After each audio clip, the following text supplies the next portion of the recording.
സത്യവിശ്വാസിയുടെ ഈമാൻ സ്ഥിതി ചെയ്യുന്ന കേന്ദ്രമാണ് ഹൃദയം. ആ ഹൃദയത്തിൽ അടിഞ്ഞുകൂടിയ മാലിന്യങ്ങളെ നീക്കം ചെയ്യാനുള്ള മരുന്നാണ് തൗബ. എല്ലാ മനുഷ്യരിൽ നിന്നും തെറ്റുകൾ സംഭവിക്കാം. തെറ്റ് സംഭവിച്ചാൽ ഉടനെ തൗബ ചെയ്യൽ നിർബന്ധമാണ്. മുത്തുനബി സല്ലല്ലാഹു അലൈഹി വസല്ലമ തങ്ങൾ പറഞ്ഞു, സത്യവിശ്വാസി ഒരു തെറ്റ് ചെയ്താൽ അവൻ്റെ ഹൃദയത്തിൽ കറുത്ത പുള്ളി വീഴും.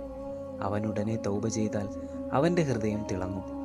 തൗബ ചെയ്യാതിരുന്നാൽ ആ കറുത്ത പുള്ളി വലുതായി അത് അവൻ്റെ ഹൃദയത്തെ മൂടും.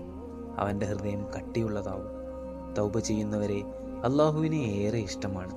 അള്ളാഹു നമ്മുടെ തൗബയെ സ്വീകരിക്കണമെന്ന ഉറച്ച വിശ്വാസത്തോടെയും പ്രതീക്ഷയോടെയും ആയിരിക്കണം നാം തൗബ ചെയ്യേണ്ടത്. മുത്തുനബി സല്ലല്ലാഹു അലൈഹി വസല്ലമ തങ്ങൾ പറഞ്ഞു, ആത്മാവ് തൊണ്ടക്കുഴിയിൽ എത്തുന്നതിന് മുമ്പായി പശ്ചാത്തപിക്കുന്നവൻ്റെ തൗബ അള്ളാഹു സ്വീകരിക്കുന്നതാണ്. തൗബ ചെയ്ത് നാഥനിലേക്കടുക്കാൻ നാഥൻ തൗഫീക്ക് നൽകട്ടെ. ആമീൻ.